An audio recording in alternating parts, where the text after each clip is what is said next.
Hello, in this video I want to show you how to use Strike First and Strike Last ability in Warhammer Age of Sigmar 4.0.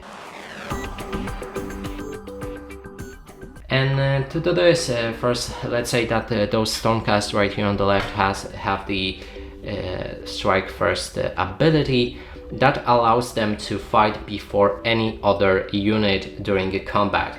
If they would have Strike Last, they would fight last after every other unit already fought. Then there's also option that one unit may have both of them, that means Strike Last and Strike First. That would mean they have nothing, so they don't have Strike First and they don't have Strike Last. It negates when you have two of them.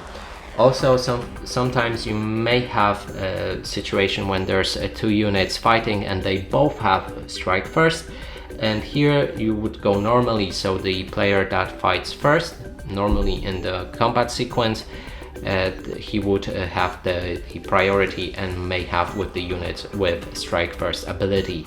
And that's it for this video. Hope you like it. Please consider subscribing to our channel, leave a like and a comment below.